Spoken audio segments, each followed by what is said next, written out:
know who all are here. So all of you, please take your seats. We are going to start with the session.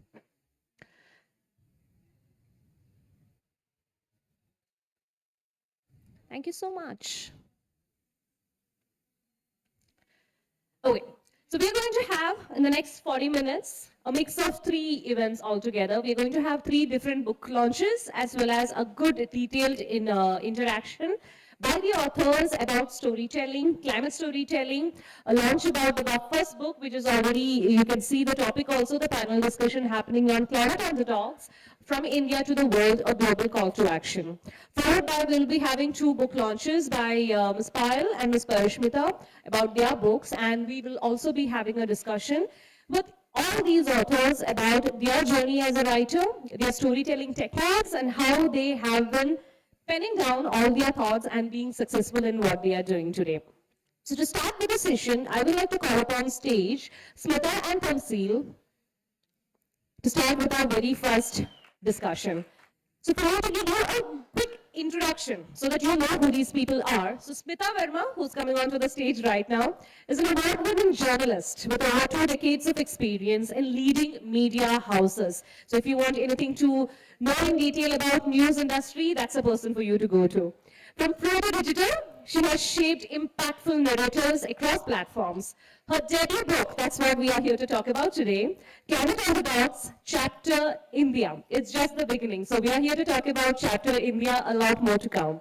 It highlights inspiring innovators tackling climate changes from the ground up. Welcome, Smita, to the session. It's lovely to have you here today. Our second speaker for today, Mr. Tamsil Hussain. There you go. A pioneer in visual storytelling and the founder and CEO of Pluck TV, a platform that empowers over 2 lakh plus creators globally to drive real change. With a background in leading digital strategies for organizations like Change.org, Oxfam, he has been at the forefront of using technology and storytelling to create impact. Welcome, Tamsil, to our session today. So today we'll start off with the official launch for their book, Climate Underdogs, Chapter India. If both of you can just showcase the book to our audience.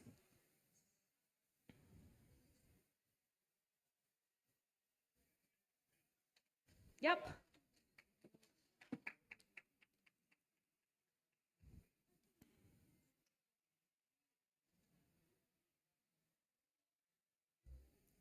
Thank you so much.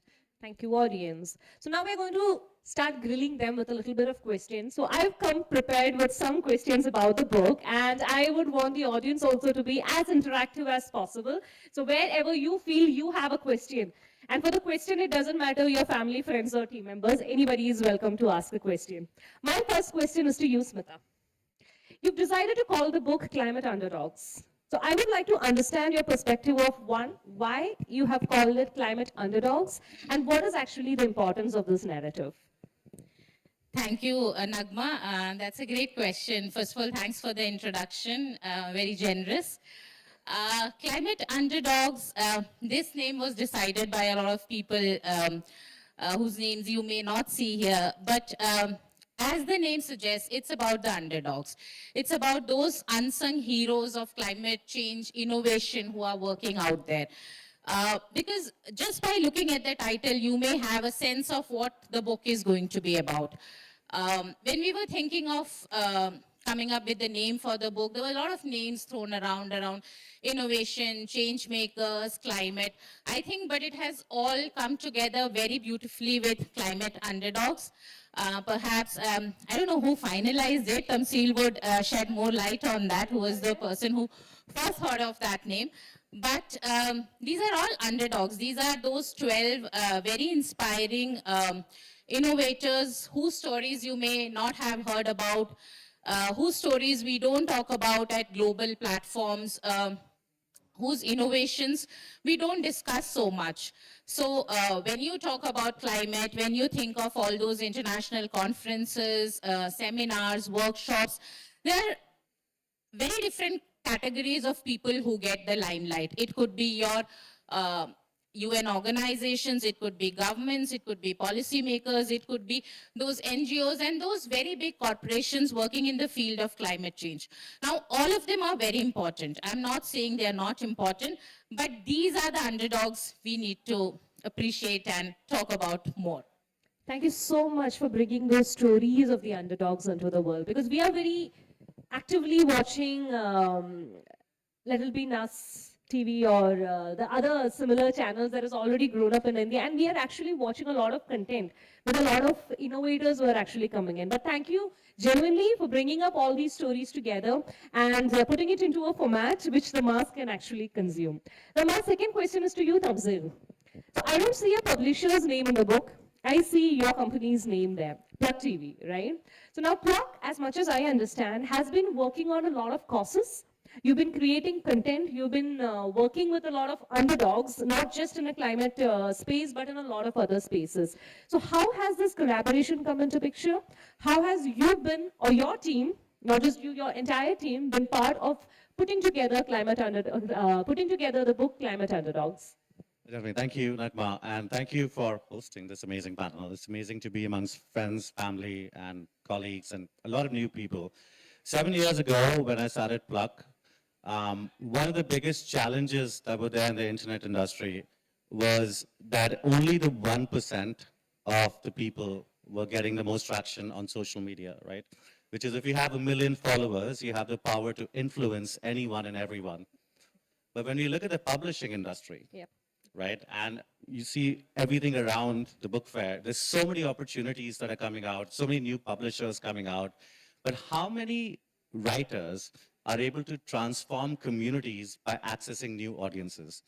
Did we ever want to get inside the publishing industry as Pluck? No. But we are committed to doing 5 books in the next 1,000 days. Wow. And Okay. the first one being Smita, because when I met Smita, which was 2.5, 3 years ago, she came from a print journalism background, and she had those amazing stories from a journalist point of view. And for 2 years, we sent Smita to the most craziest places, including COPs, including the grassroots areas. She met some of the most insane people, and we came up with Climate Underdogs together as an innovator as to how these innovators are never, ever heard across the world.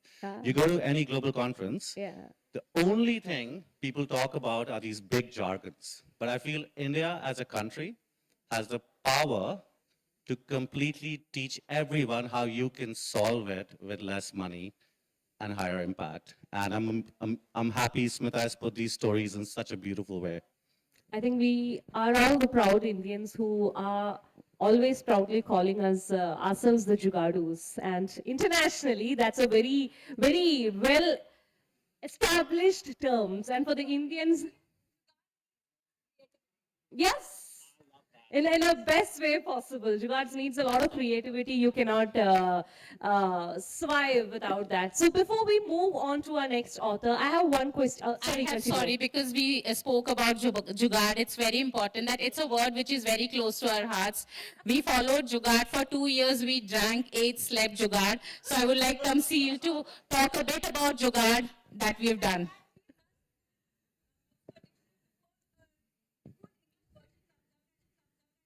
Absolutely. Very true. Definitely. Do you want to No, I want you to talk about Jugaad because no one talks about it like you do. about in 2022, David Attenborough's team, David Attenborough, the guy who did Planet Earth and different things, got in touch with this platform called Plug TV, which is our platform, to say, hey, we want to do something on climate change in India. And India's stories, when you look at it on screens, usually have the same narrative, right? They would say, they will show pollution, they will show garbage, they will show different things, be it the broadcast, be it anything, right? There's no space for crazy innovations. So we got them and we said, okay, how do we highlight India's positivity? And Pal, the best thing is, it was hired through the power of Jugaad, right? More than 500 million people saw that in about 3 days. It's one of the most internationally acclaimed films, and it's led by Jackie Shroff, who is the harbinger of Jugaad in such a powerful way. So it really aligns when you say Jugaad. And we're doing a part 2 very soon of it. So I'm really happy about it. I think that's why Smita was So excited because it was also the base inspiration. Yes. Yes, because a lot of stories, if you read through the book, because we were running against a very tight deadline. Sometimes the story needs to be told. You don't really care how it's being told. Of course, you care how it's being told, but you can keep on writing, revising, writing. You can have as many drafts as possible, and as a writer, you would never be happy with what you have written.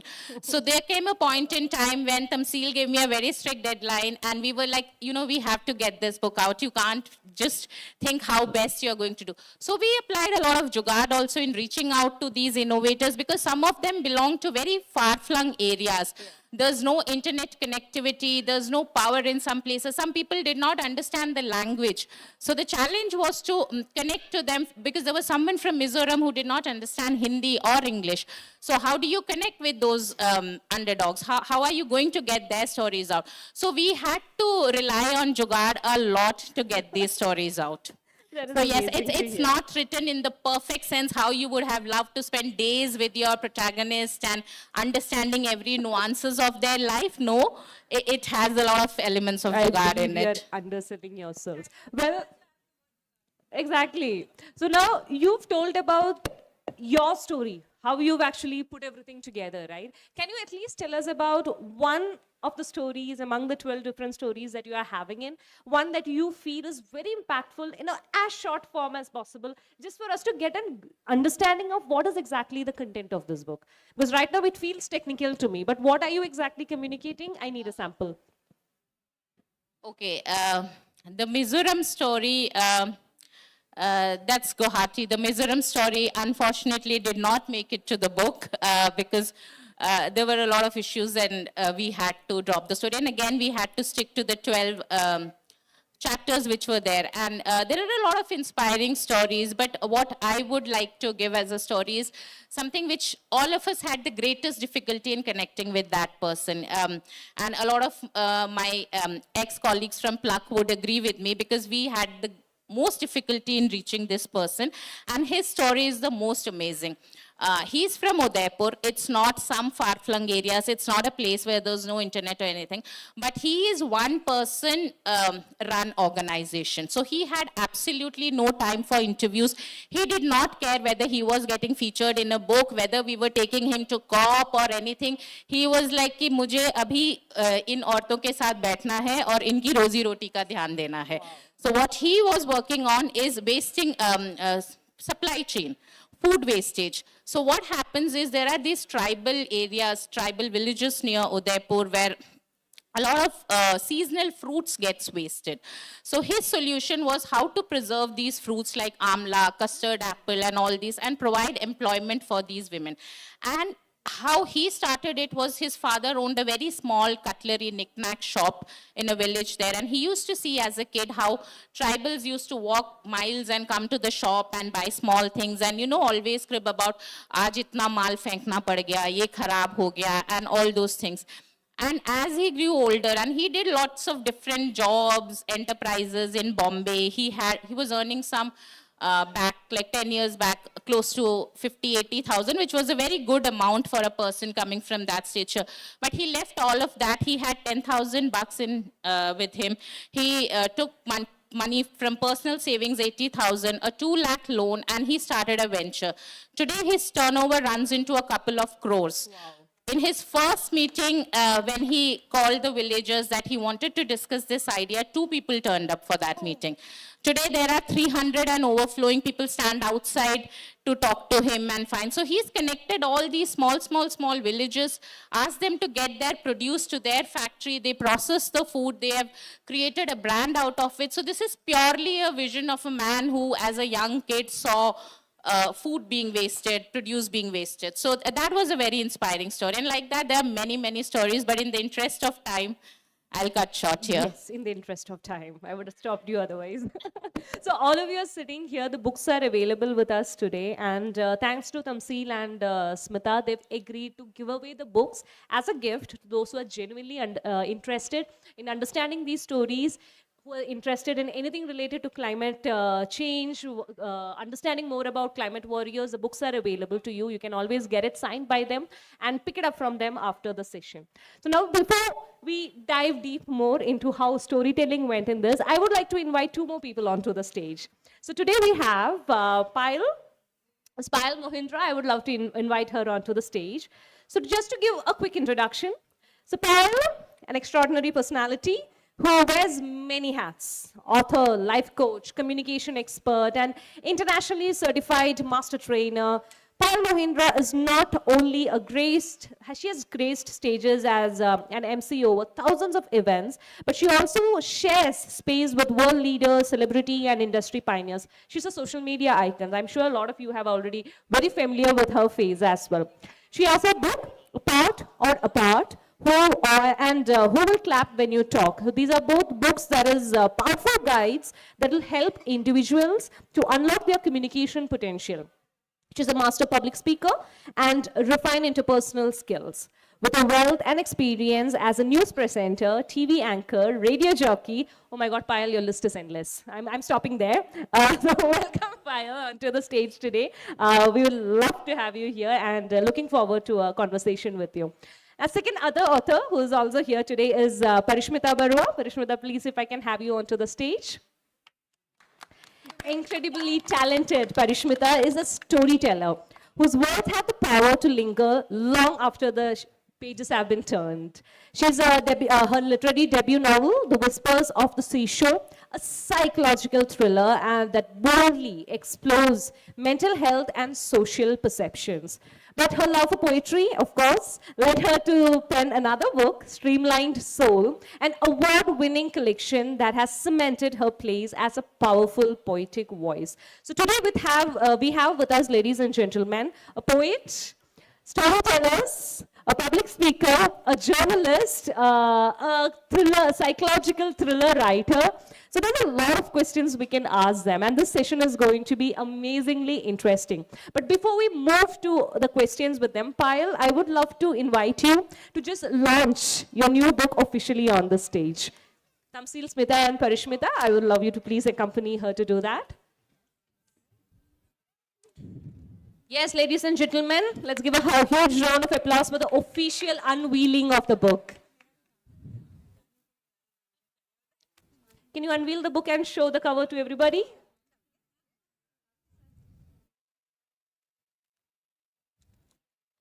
Okay, I take dibs on the bookmark.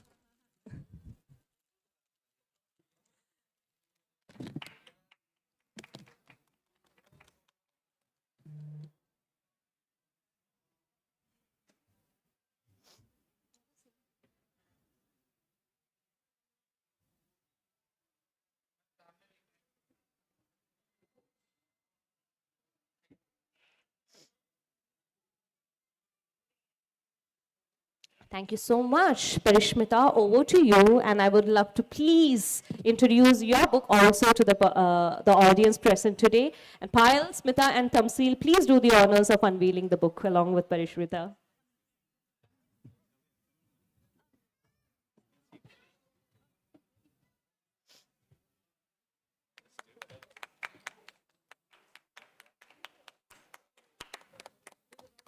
I can see some 50 people here, but I can hear some 2, 3 claps. That's bad.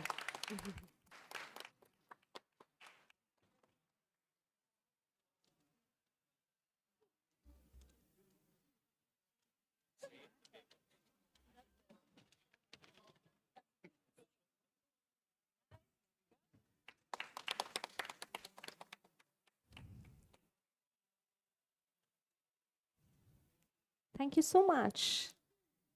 So first, Payal, to you, can you please tell us a little bit about your book? The title is very intriguing. Who will actually clap when you talk? Now, I'm also very concerned about it. You're making me conscious, but I would like to understand what exactly is there in the book. See, basically, okay, Nagma, tell me one thing. Yep. Can you question think is of coming back to me? Yes, Okay. absolutely, absolutely. It's all about storytelling and engaging people. That the book Okay. is all about. So tell me one thing. Can you guys think of someone who speaks very well, who's a great orator? Just a great orator who has good English, speaks well, but still you don't want to listen to them. Probably in your mind you have, shut up, or you're like, kab band karega. Can you think of people like that? A lot. Elon Musk. Ah, don't name, huh? Yeah, okay. So, okay, let's not talk about celebrities. Let's narrow it down to people around you. There are many, There are many. right? So, what we think communication is to be able to speak good and nice and specifically Angrezi, wherein communication is I plus you into we. You cannot be a good communicator if you cannot connect to your audience. And by audience, I just don't mean this audience. I mean this, home, your children, your parents, at work, and people all around, and especially strangers. True. So this book says, who will clap when you talk? आप बोलते तो बहुत हैं, लेकिन actual में क्या लोग आपको सुनना पसंद करते हैं? तो बोलना, अच्छा बोलना और ऐसा बोलना कि लोग सुनना चाहें, फर्क होता है. और ये फर्क समझना आपकी जिंदगी के मायने बदल सकता है. Amazing. True. And also I would like to add, if you can see in my book, there is this slap and clap. Okay, this is very interesting. So how this came as, I always believe in listening to criticism. Of course, then it should be limited, right? Not like people just barging on you. You need to be careful. You need to, there's this effect called Dementor effect coming out of Harry Yeah. Potter's world. You Yeah. must read in the book. So what happened is, so a girl who was helping me, she said, ma'am, I told someone that this is the title, who will clap when you talk. And she said, I don't want to tell you, you'll feel bad about it. But that woman said, clap ko slap mat kar dena. Maine kaha, let's pick it up. That's a nice inspiration. Yes. That's nice. So life is all about, that cliched statement, when life give you lemons, make lemonade. I think life can give you lemons of all shapes and sizes, peoples of all shapes and sizes. How you process, how you make your own life is in your hand. Amazing. So it's all here. It is It's all definitely. here. Yeah. Amazing. Thank you so much, Payal. And And that's most importantly, I honestly believe that, you were also talking, मैंने आपको बोला कि हमें जुगाड़ को ना, जुगाड़ Yeah. word है, इसको बहुत जल्दी अपना पेटेंट करवाना चाहिए. Because what happens is, alternate nostril breathing became Kapalbhati को क्या बना दिया, right? हमारा, okay, now my book also talks about manifestation simplified. मैंने इसमें बोला है, हमारे मम्मी पापा सब क्या कहते थे, काली ज़ुबान मुंह पे सरस्वती बैठती है, वही manifestation था ना. We have given a modern word to it. So I really want to, हमारा योगा देखिए, कहाँ अब कितनी सारी बुक्स आ रही है जिसमें बोला है कि जीरो तक अब इंडिया को दोबारा महत्व मिल रहा है, राइट? सो आई फील कि हम ना सिंप्लिसिटी भूल के कॉम्प्लेक्सिटी में चले गए हैं, wherein it's time to bring back this simple. That's it. Thank you so much. Now, Parishmita, we would love to hear from you. You've released a new book. I would like to understand your thought processes of how would you jot down your thoughts in form of both poetry and prose. And because poetry and writing a psychological thriller is two different ball games altogether, how have you been able to manage both these genres? And you've released something amazingly beautiful. The book cover looks amazingly nice. I mean, I should give you that. So Thank please, you. can you just take us through your journey? Thank you. First of all, thanks to you and Authors Inc. and Authors Nest, NBT as well, for organizing this wonderful event. Well, my book titled A Sky Half Remembered. By the way, the title also hints at my short-term memory loss, hence half remembered. Okay, intrigued. It's not anything deep. I mean, we learn in the classrooms, right? When we were kids, everything has a meaning. But sometimes some words, some sentences do not carry any meaning. It's nothing to delve deeper into. But then, well, this book is all about how we are pushed into the abyss and we have to come out of it on our own, just dig deep into ourselves with our bare hands, take out that raging fire inside of us and put it out into the world. That's all the book is about. Experiencing every emotion authentically, putting out into the world and setting an example and giving inspiration to those people who are still suffering, who are suffocating in that caged world where they don't know what to do. They can't figure out the next step. So I hope this book is a reminder to everyone out here who has, at some point of time, experienced something inexplicable and has wondered, what do I do? Why is this happening with me? So I hope this book, gives that inspiration and motivation to come out of it and, be able to tell the world that I've done it. It's not anything difficult. You can do it too. That's all this book is about. It's very simple. It's right out there. I mean, so every chapter is titled on an emotion. It's divided into different emotions, spectrum of emotions that we as humans feel. And what is poetry even if not life? Wow. As Ernest Hemingway said, there's nothing to writing. You just sit at the typewriter and bleed. That's what I did. I sat at the laptop and I bled. Thank you. You just did it. Thank you so much, Parishmita. That was amazing. So now, because, honestly speaking, my confession to all of you, there are 4 very powerful storytellers on the stage right now, and I'm getting a little nervous standing in front of them and trying to ask them questions. But I'm going to still try my best and to grill you. Tamsil, I have a question for you. So you've been working with multiple organizations, even UN for that matter, and you've been trying to bring out stories about climate. You are a climate storyteller. What inspires you every single day? Because this is something that you are doing out of passion. You're technically making money out of it and building professions out of it, right? So what drives you every single day? And how do you think issues or concerns like this that we are having in our world, in India, any way that you take, what is the power of storytelling to actually sensitize the topic with the public? Definitely. So I think the answer was given by Payal, and then the answer was given by her as well, and partly by Smita as well. I'm in the UN Steering Committee for Entertainment and Culture, representing India. And if you compare India to any country in the world, right, we have climate and nature in everything we do, right from Jugaad. Exactly, right? Right from our national anthem to the movies we watch every day, to the books we see, to the gods that we worship, every reference has climate and nature. So and in the steering committee, we sit with a lot of Hollywood studios, we sit with a lot of different kinds of storytellers and filmmakers from across the world. And I noticed one thing, right? Whenever they have to say something, they have to put a word climate in it, right, for people to understand. And I feel over the last decade, the work on climate change has been so amazing that every company, every government, everyone's talking about it. There's a lot that can be done, obviously, but the most simple way to tell a climate story is to not say it's a climate change story. Literally, just say it. You should speak from a psychological thriller perspective, poetry, how-to books, to something like collecting stories, curating stories, to making a reality show. And I think that's pretty much where people understand. So just to give an example, there was a movie called Don't Look Up, right? Leonardo DiCaprio.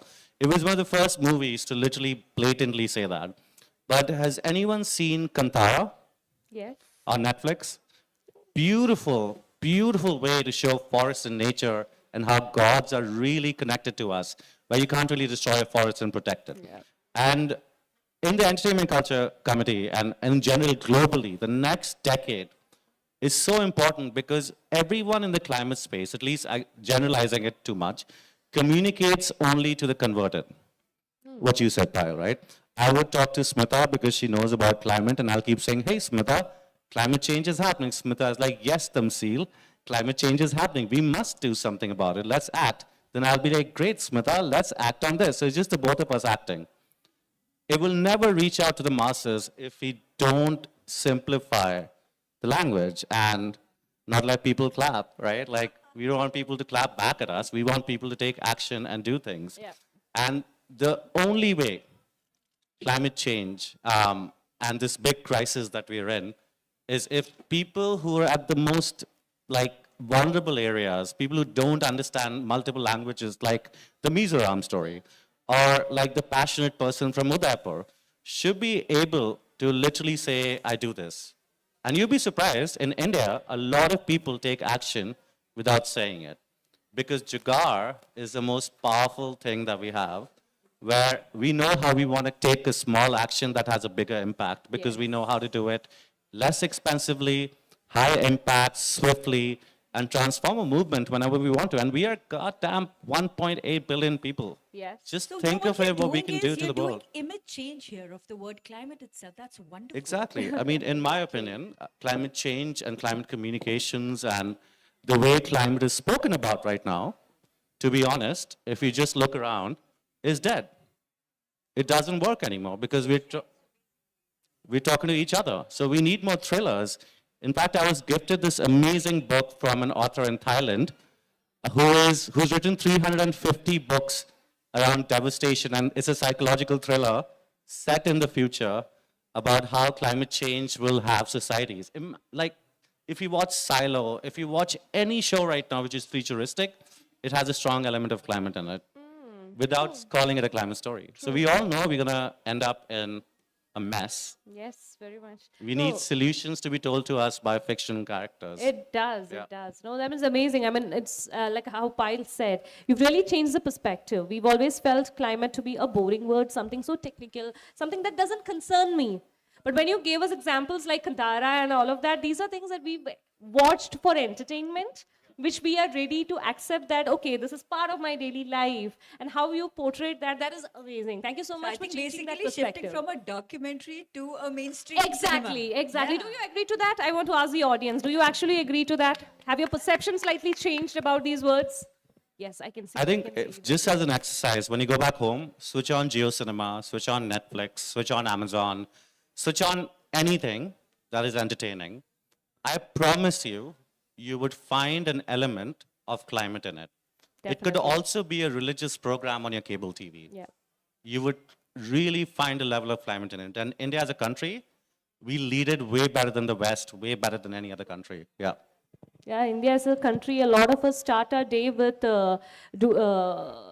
Surya Namaskar and giving water to the sun god. And today people complain, especially in Delhi, that you don't see the sun anymore. There's so much of fog, there's so much of smoke, you really don't see the sun. People are like, which direction am I supposed to look at? Unless and until we are in the That's same the whole place. problem. They don't get the sun rays, especially coming out of that water, because it's scientifically also proven that, you know, I mean, I make my, it's like compulsory. So I have this, I call it, I have environmental OCD. I can't waste this water. If you're sitting next to me, I'll say, isko pehle khatam karo. So I have that OCD. I have OCD of positivity and I have environmental OCD.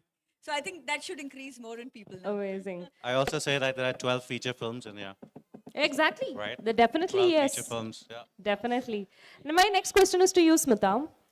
So there is journalism where you are reporting incidents, right? And then there is a creative element in writing. When you are writing fictions or anything for that matter, there is a creative element that can come into picture.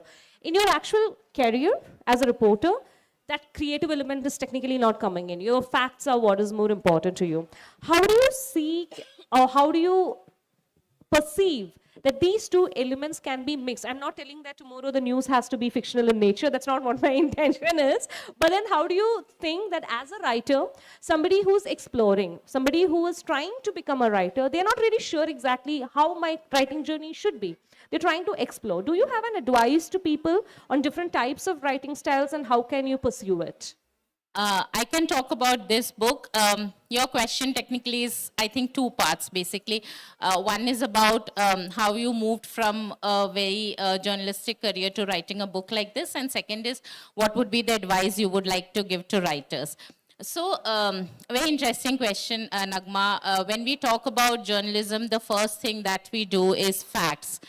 And what we do for a book like this is, again, facts. So those basics remain the same no matter what you're writing. Even when you're writing a fictional story, unless it's fantasy fiction or a sci-fi where you have all the liberty to do. With fiction also, you try to stay true to the facts. If you're writing about Delhi, you would bring in an element of Delhi, the way Delhi is at that point of time. So for me, when I was writing this, being a journalist helped a lot in the way I could conduct my research. That was the way I do my stories also, where your first basic research is done through the internet, then you reach out to organizations working with these communities, because a lot of stories featured here, these organizations do not exist on the internet. They do not have a web platform or a website. So you reach out to foundations, you reach out to NGOs, you reach out to partner organizations who work in this space and get the details. Then you verify the details, you vet through creators who are there in that part of the city. So, you know, a creator ecosystem is very important for, because it involves a lot of people here. When you put these stories out there. So yes, that research, reaching out, interacting with the people who are there, and not everyone wants their story to be told. Some people are so busy, and these are very small enterprises. They are like, I'm sorry, but I can't talk to you during this period of time. Second part of the question, so I guess I have answered the first part where you combine the journalistic part with the writing. Advice to writers is just start writing. That's the first step. There is no other advice, just start writing, and you will find a way out there, trust me. Be it fiction, non-fiction, the first step you have to do is take out that laptop, take out that pen, diary, just start writing. Yesterday, one author was telling me that everybody will end up giving you the same advice, just start writing. So you'll keep listening to it. The only thing that is missing out on you is that you're not doing it. So it's not up to the authors, it's up to the listener who's taking the advice to actually Find an accountability partner, perhaps, because for me, Seal was there, who ensured that this book was out within the timeline which we had thought of. So I guess that helps a lot when you have a deadline set and you have a accountability, and it's not something you are on a passion project which will take years and years. Definitely. Thank you so much. Payal, my question to you is, we all understand communication is a very important thing. Even today, for me to ask a question, for the audience to understand it, you answering, all of this is communication. But you've actually taken it as the main theme for your writing, and you've decided to stick to it. What made you stick to this topic? See, I think first of all, what you just said right now is something which generally all of us do not understand. Communication is more non-verbal and less verbal. Now, if I'm sitting here, I'm saying, you know, communication, there is a reason it is called body language. Yeah, exactly. And when we falter, we just don't falter with, academically, we don't falter just at work, but majorly in life at home. True. So to understand, so this book, so I just said the first book of mine, A Part or a Part, do you want to be a part of the crowd or apart from the crowd, talks about how you can improve your speaking skills. Yeah. But that is just one part. So I always say content is the king, presentation is the queen. So you have to master both. So this talks about the king, and over here, it talks about, this is communication, this is connecting with people. So it talks about interpersonal skills. And most importantly, life skills. So I wanted to bring home the fact at every home office that सिर्फ बोलना नहीं खाली होता, आपको connect करना उससे भी ज़्यादा ज़रूरी होता है. कितने सारे लोग हैं, अब आप जिनकी बात कर रहे हैं, probably they don't even like to talk. Yeah, but exactly. you want to listen to them. Yeah. They will have. They will forget, when it comes to Hindi, उनकी शुद्ध हिंदी भी नहीं होगी, नुक्ता पता भी नहीं होगा, जरा जरा, right? But you still want to listen to them. Why? Because they know how to connect. Yeah. So non-verbal is more important than verbal. And that is why I wrote both the books. Thanks so much. That's actually very encouraging to a lot of us. Parishmita, my question to you. A lot of them have been talking about writing and storytelling. So now I want to come to you with emotions. You've dealt with writing a psychological thriller. You've done poetry. So there are a lot of emotions that runs around, right?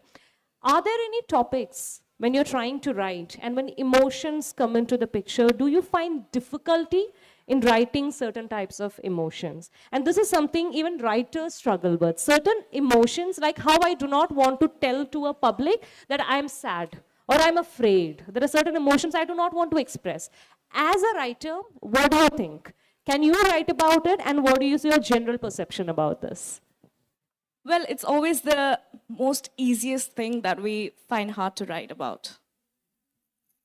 something like grief. That is a part of everyone's life.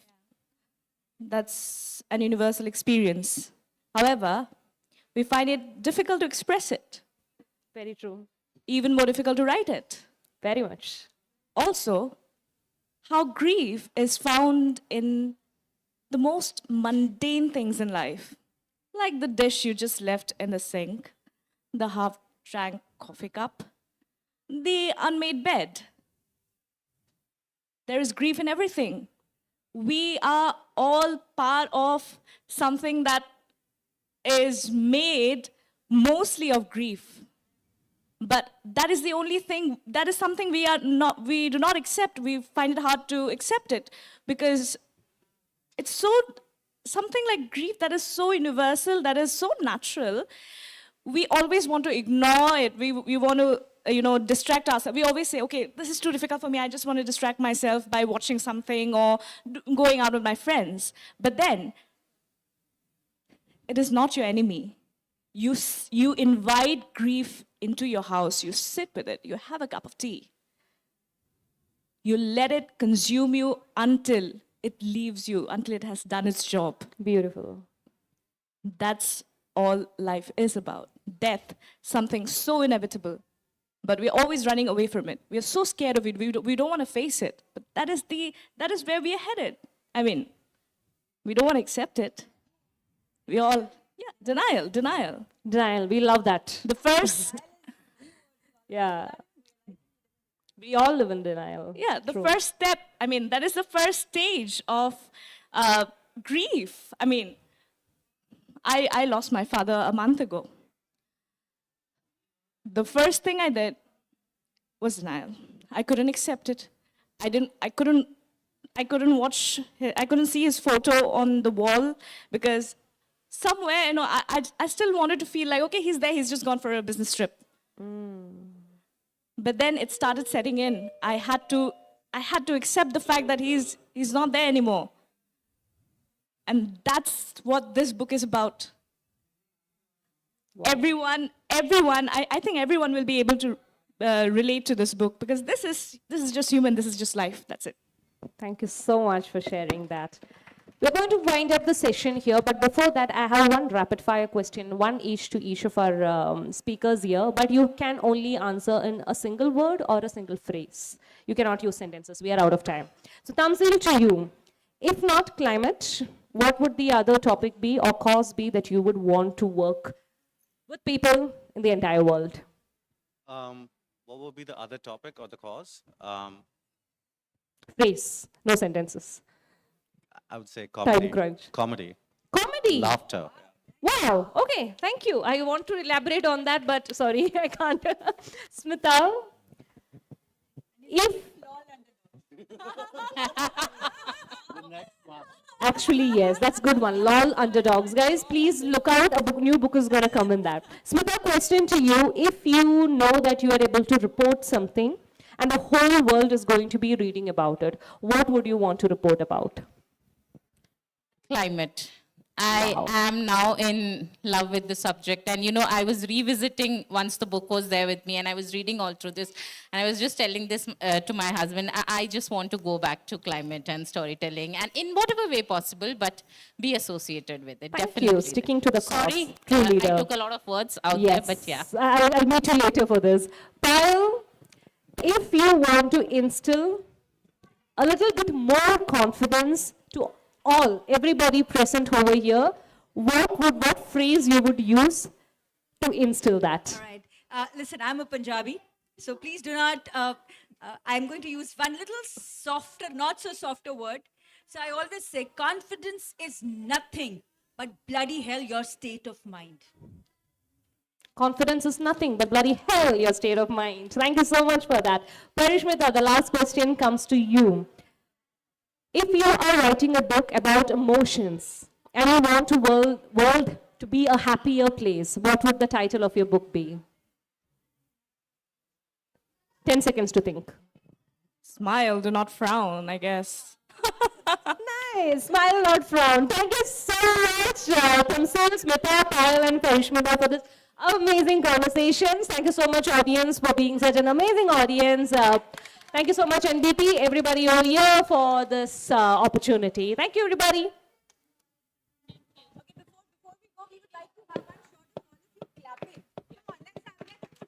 A big round of applause to all our speakers today.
The authors are here, the books are available. Anybody who would like to personally interact with the authors slash speakers of today and Climate Underdogs, the books are available if you're actually interested in the topic.